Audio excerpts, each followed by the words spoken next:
नमस्ते छात्रों, हम हैं कल्पना शेजवल, हिंदी अध्यापिका, Gokhale education society, HL high school, Marathi medium, Ozar township से हम आपका स्वागत करते हैं। हम आपको महाराष्ट्र स्टेट बोर्ड हिंदी लोक भारती कक्षा 10वीं पहली इकाई पाठ है 9 रीढ़ की हड्डी एकांकीकार जगदीश चंद्र माथुर। आपका जन्म 1917 बुलंदशहर उत्तर प्रदेश में हुआ और मृत्यु 1978 में। आपका परिचय। जगदीश चंद्र माथुर जी एक वरिष्ठ साहित्यकार और संस्कृति पुरुष थे। आपने आकाशवाणी में काम करते हुए हिंदी को लोकप्रिय बनाने में महत्वपूर्ण योगदान दिया। आप प्रसिद्ध नाटककार के रूप में प्रतिष्ठित हैं। आपकी प्रमुख कृतियाँ कोणार्क, पहला राजा, भोर का तारा, शारदिया आदि। प्रस्तुत एकांकी में जगदीश चंद्र माथुर ने स्त्री शिक्षा के महत्व को दिखाया है। समाज के दखियानुसी विचारों पर प्रहार करते हुए लेखक ने नारी सम्मान को महत्व प्रदान किया है।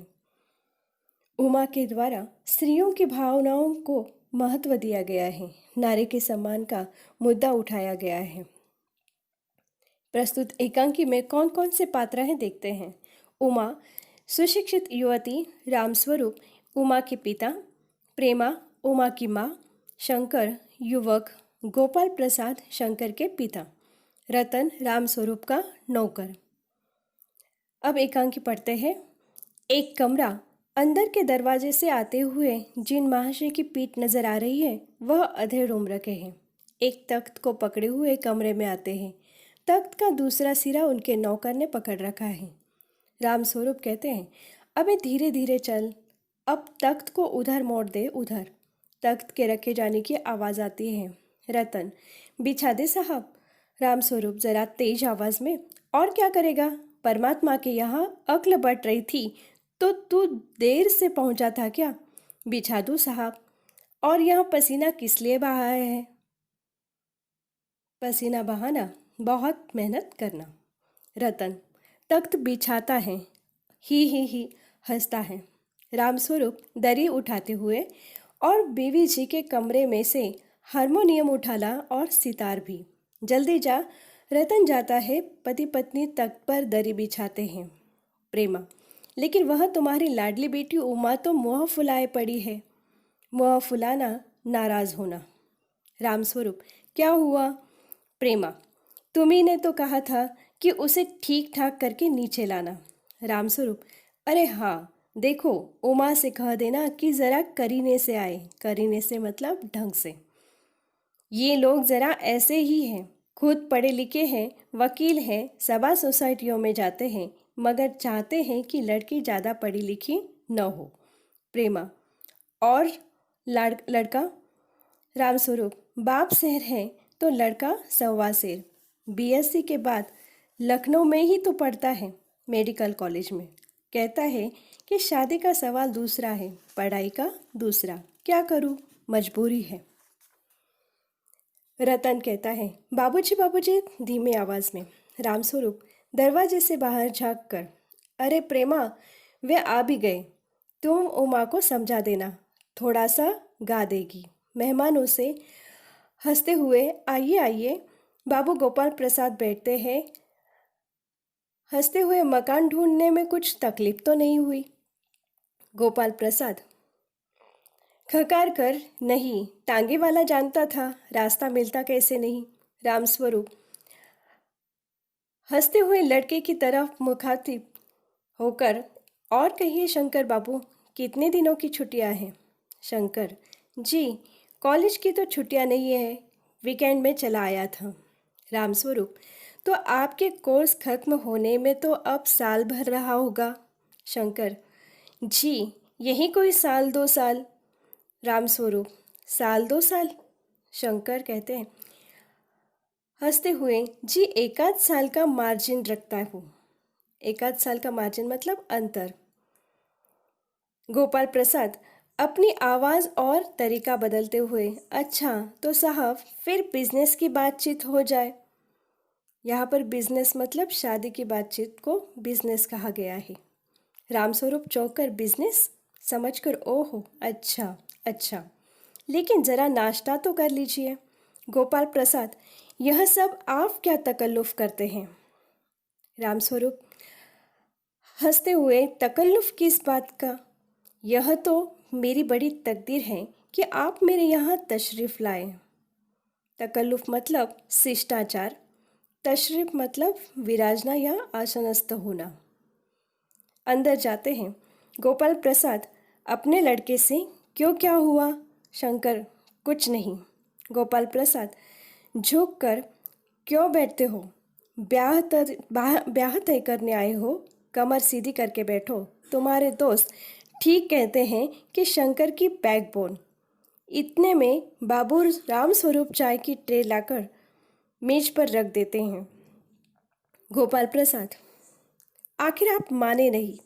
रामस्वरूप चाय प्याले में डालते हुए, हाँ हाँ हाँ, आपको विलायती चाय पसंद है या हिंदुस्तानी? गोपाल प्रसाद, नहीं नहीं साहब, मुझे आधा दूध और आधी चाय दीजिए, और ज़रा चीनी भी ज़्यादा डालिएगा। उतने में शंकर खकार कर, सुना है सरकार अब ज़्यादा चीनी लेने वालों पर टैक्स लगाएंगी। गोपाल प्रसाद चाय पीते हुए, सरकार जो चाहे सो कर ले, पर अगर आमदनी करनी है तो सरकार को बस एक ही टैक्स लगाना चाहिए। आमदनी मतलब पैसे कमाना। रामस्वरूप शंकर को प्याला पकड़ाते हुए, वह क्या? गोपाल प्रसाद कहते हैं, खूबसूरती पर टैक्स। रामस्वरूप और शंकर हंस पड़ते हैं। मजाक नहीं साहब, यह ऐसा टैक्स है जनाब कि देने वाले चू भी न करेगी। रामस्वरूप जोर से हंसते हुए, वाह वाह, खूब सोचा आपने। वाकई आजकल खूबसूरती का सवाल भी बेडब हो गया है। हम लोगों के ज़माने में तो यह कभी उठता भी न था। तस्तरी गोपाल की तरफ बढ़ाते हैं, लीजिए। तस्तरी मतलब छोटी सी थाली। गोपाल प्रसाद समोसा उठाते हुए, कभी नहीं साहब, कभी नहीं। रामस्वरूप शंकर की तरफ मुखातिब होकर, आपका क्या ख्याल है शंकर बाबू? शंकर, किस मामले में? रामस्वरूप, यही कि शादी तय करने में खूबसूरती का हिस्सा कितना होना चाहिए। गोपाल प्रसाद बीच में ही बोलते हैं, यह बात दूसरी है बाबू रामस्वरूप, मैंने आपसे पहले भी कहा था, लड़की का खूबसूरत होना निहायत ज़रूरी है, और जायसा जनपत्री यानी कुंडली तो मिल ही गया होगा। रामस्वरूप, जी, जायचे का मिलना क्या मुश्किल बात है। ठाकुर जी के चरणों में रख दिया, बस खुद ब खुद मिला हुआ समझिए। शंकर भी हंसता है, मगर गोपाल प्रसाद गंभीर हो जाते हैं। गोपाल प्रसाद, लड़कियों को अधिक पढ़ने की ज़रूरत नहीं है, सिलाई पुराई कर ले बस। रामस्वरूप, हाँ हाँ, मेज को एक तरफ सरका देते हैं, फिर अंदर के दरवाजे की तरफ मुँह कर ज़रा ज़ोर से, अरे ज़रा पान भिजवा देना। उमा पान की तश्तरी अपने पिता को देती है। उस समय उसका चेहरा ऊपर को उठ जाता है और नाक पर रखा हुआ सुनहरी रिम वाला चश्मा दिखता है। बाप बेटे चौंक उठते हैं। गोपाल प्रसाद और शंकर एक साथ, चश्मा? रामस्वरूप ज़रा सकपकाकर, जी, वह पिछले महीने में इसकी आंखें दुखने लग गई थी, सो कुछ दिनों के लिए चश्मा लगाना पड़ रहा है। गोपाल प्रसाद, पढ़ाई वढ़ाई की वजह से तो नहीं है कुछ? रामस्वरूप, नहीं साहब, वह तो मैंने अर्ज किया ना। गोपाल प्रसाद, संतुष्ट होकर कुछ कोमल स्वर में, बैठो बेटी। रामस्वरूप, वहाँ बैठ जाओ उमा। उस तख्त पर अपने बाजे वाजे के पास उमा बैठती है। गोपाल प्रसाद, चाल में तो कुछ खराबी है नहीं, चेहरे पर भी छवि है। छवि मतलब तेज निखार। हाँ, कुछ गाना बजाना सीखा है भी और बाजा भी। सुनाओ तो उमा एक आध गीत सितार के साथ।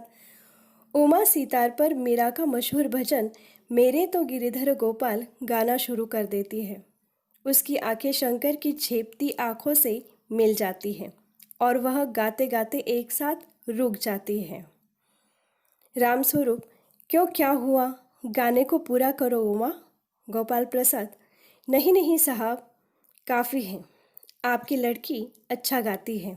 उमा सितार रखकर अंदर जाने को बढ़ती है। गोपाल प्रसाद, अभी ठहरो बेटी। रामस्वरूप, थोड़ा और बैठी रहो उमा। उमा बैठती है। गोपाल प्रसाद उमा से, तो तुमने पेंटिंग वेंटिंग भी सीखी है? उमा चुप। रामस्वरूप, हाँ वह तो मैं आपको बताना भूल ही गया। यह जो तस्वीर टंगी हुई है कुत्ते वाली, इसी ने बनाई है, और वह उस दीवार पर भी। गोपाल प्रसाद, यह तो बहुत अच्छा है। और सिलाई वगैरह? रामस्वरूप, सिलाई तो सारे घर की इसी के जिम्मे रहती है, यहाँ तक कि मेरी कमीज़ें भी। हंसते हुए गोपाल प्रसाद, ठीक, लेकिन हाँ बेटी, तुमने कुछ इनाम बिनाम भी जीते थे। उमा चुप। रामस्वरूप इशारे के लिए खांसते हुए, लेकिन उमा चुप है। उसी तरह गर्दन झुकाए गोपाल प्रसाद अधीर हो उठते हैं और रामस्वरूप सकपकाते हैं। रामस्वरूप, जवाब तो उमा। गोपाल से हंसते हुए जरा शर्माती है। इनाम तो इसने। गोपाल प्रसाद जरा रूखी आवाज़ में, जरा इसे भी तो मुंह खोलना चाहिए। रूखी मतलब कठोर आवाज़ में। रामस्वरूप उमा को, देखो आप क्या कह रहे हैं, जवाब दो ना। उमा हल्की लेकिन मजबूत आवाज़ में, क्या जवाब दूँ बाबूजी? जब कुर्सी मेज बिकती हैं तब दुकानदार कुर्सी मेज से कुछ नहीं पूछता, सिर्फ खरीदार को दिखला देता है। पसंद आ गई तो अच्छा, वरना। रामस्वरूप चौंक कर खड़े हो जाते हैं। उमा उमा उमा कहती है, अब मुझे कह लेने दीजिए बाबूजी। गोपाल प्रसाद, ताव में आकर बाबू रामस्वरूप अपने मेरी इज्जत उतारने के लिए मुझे यहाँ बुलाया था।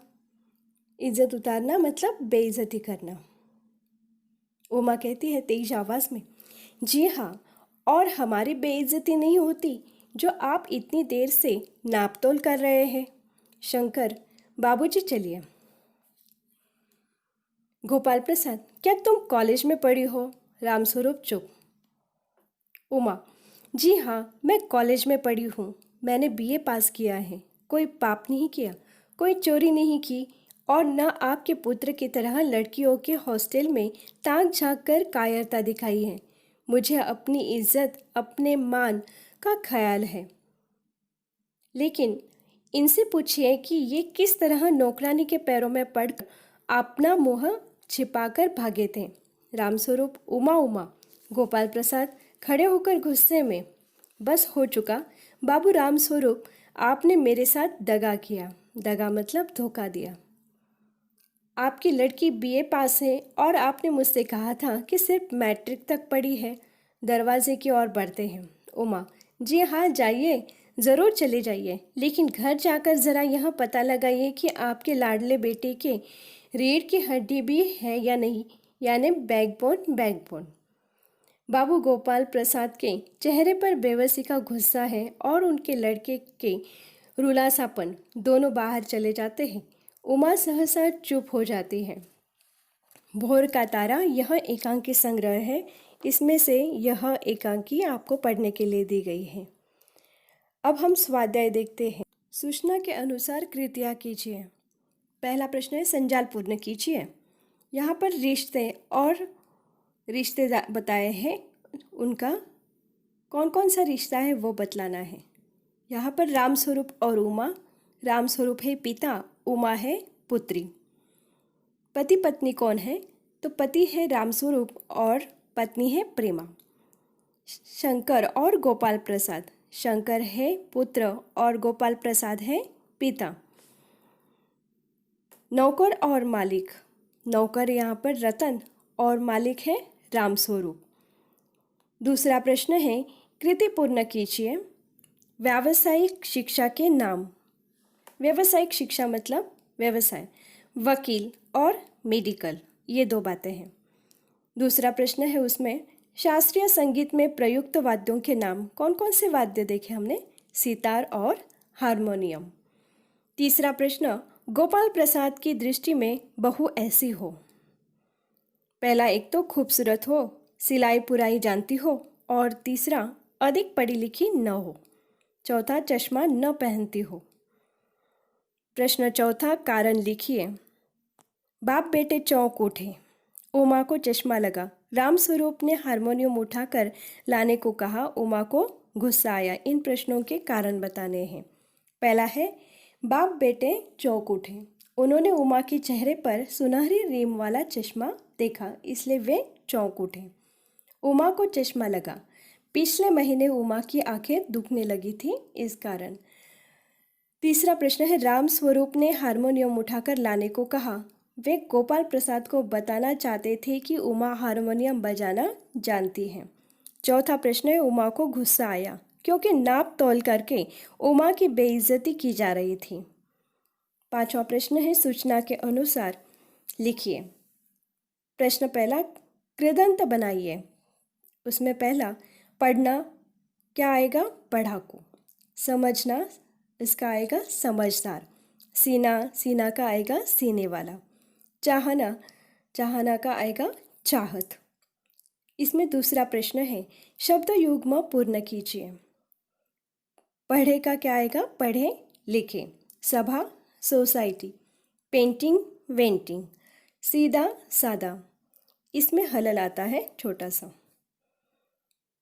अभिव्यक्ति के रूप में प्रश्न दिया है, सुनी पढ़ी अंधविश्वास की किसी घटना में निहित आधारहीनता और अवैज्ञानिकता का विश्लेषण करके लिखिए। हम रोज़ाना अंधश्रद्धा के तरह कई सारी ऐसी बातें सुनते हैं या हम लोगों को बुजुर्ग टोकते हैं, तो उनमें से कोई अंधश्रद्धा की एक आध बात आप इसमें लिख सकते हैं। भाषा बिंदु के रूप में यहाँ पर आपको अव्यय दिए हैं। निम्नलिखित वाक्यों में आए हुए अव्ययों को रेखांकित कीजिए और उनके भेद दिए गए स्थान पर लिखिए। वाक्य दिए हैं, उसके अव्यय भेद आपको ढूंढना है या समझकर लिखना है। गाय को घर के सामने खूंटे से बांधा। के सामने यहाँ पर आया है, तो ये आएगा संबंध बोधक अव्यय। वह उठा और घर चला गया, और यह शब्द दो वाक्यों को जोड़ता है, तो ये आएगा समुच्चय बोधक अव्यय। अरे, यहाँ पर विस्मयादि बोधक चिन्ह आया है। गौशाला यहाँ से 2 किलोमीटर दूर है, तो क्या हुआ? ये विस्मयादि बोधक अव्यय। वह भारी कदमों से आगे बढ़ने लगा। कदमों से आगे बढ़ना मतलब क्रिया, तो ये आएगा क्रिया विशेषण अव्यय। उन्होंने मुझे धीरे धीरे हिलाना शुरू किया। धीरे धीरे हिलाना, ये भी क्रिया है, तो ये क्या आएगा? क्रिया विशेषण अव्यय। मुझे लगा कि आज फिर कोई दुर्घटना होगी। दुर्घटना होना ये एक क्रिया है, तो ये भी क्रिया विशेषण अव्यय। वाह वाह, उसमें आदिबोधक चिन्ह आया है। खूब सोचा आपने, विस्मयादिबोधक अव्यय। चाची माँ के पास चली गई। के पास आया है यहाँ पर शब्द, तो ये आएगा संबंध बोधक अव्यय। प्रश्न दूसरा है, इसमें पाठ में प्रयुक्त अव्यय छांटिए और उनसे वाक्य बनाकर लिखिए। पाठ में से कुछ आपको अव्यय लिखना है ढूंढकर, और फिर उसके वाक्य पूरा करना है। पहला दिया है आपको क्रिया विशेषण अव्यय। इसमें क्या आएगा? धीरे धीरे या थोड़ा सा। गाड़ी धीरे धीरे चलती है। दूसरा है, तुम उमा से कहना। दूसरा प्रश्न आपको संबंध सूचक अव्यय। पहला है पीछे और दूसरा के पास। पहला वाक्य आएगा, मेरे घर मंदिर के पीछे हैं। के पीछे यहाँ पर शब्द लगाना है। दूसरा वाक्य के पास के लिए, मेरे घर के पास एक पेड़ है। समुच्चय बोधक अव्यय। पहला कहा था कि गाय करुणा की कविता है, के शब्द, और दुर्योधन और कर्ण की मित्रता अनमोल थी। आखिरी विस्मयादिबोधक अव्यय, ओहो, हाँ हाँ हाँ, इस तरह से ओह का, ओहो कितनी गर्मी है, हंसते हुए हाँ हाँ हम, आइए विराजिए। आखिरी प्रश्न है, नीचे दिए गए अव्ययों के भेद पहचान कर उनका अर्थपूर्ण स्वतंत्र वाक्यों में प्रयोग कीजिए। जो नीचे वाक्य हैं उनके वाक्यों को पहचानना है कि ये कौन सा अव्यय है और उसका प्रयोग करना है। हाय, विस्मयादिबोधक अव्यय। हाय, कितनी भयानक रेल दुर्घटना थी। दूसरा, काश, विस्मयादिबोधक अव्यय। काश, समय पर दवा मिल जाती तो रोगी बच जाता। तीसरा, प्रायः क्रिया विशेषण अव्यय वाक्य है। प्रयाग प्रायः स्कूल में अनुपस्थित रहता है। बाद, क्रिया विशेषण अव्यय, स्कूल से आने के बाद थोड़ा आराम करके पढ़ने बैठो। पांचवा वाक्य, और समुच्चय बोधक अव्यय वाक्य है। शुभम और हर्षित भाई है। बल्कि समुच्चय बोधक अव्यय आपको निबंध केवल पढ़ना ही नहीं है बल्कि उसकी समीक्षा भी करनी है। के पास संबंध बोधक अव्यय, हमारे घर के पास एक मंदिर है। यदि तो समुच्चय बोधक अव्यय, यदि इसी तरह समय बर्बाद करते रहे तो पास नहीं हो पाओगे। इसीलिए समुच्चय बोधक अव्यय, मेहमान आने वाले हैं इसीलिए जल्दी से खाना बना लो। वाह, विस्मय आदि बोधक अव्यय, वाह कितना सुंदर दृश्य है। की तरफ संबंध बोधक अव्यय, नदी की तरफ जाओ। के अलावा संबंध बोधक अव्यय, यहाँ मेरे और भगवान के अलावा कोई नहीं है। कारण क्रिया विशेषण अव्यय, महिम किस कारण तुम 10 दिन तक स्कूल नहीं आए। के लिए संबंध बोधक अव्यय, अंशु ने वारी जाके लिए फ्रॉक खरीदा। अच्छा, फीस में आदि बोधक अव्यय, अच्छा स्तुति भी नृत्य में भाग लेंगी। क्योंकि यह समुच्चय बोधक अव्यय, अनुज कल स्कूल नहीं आया था क्योंकि बीमार था।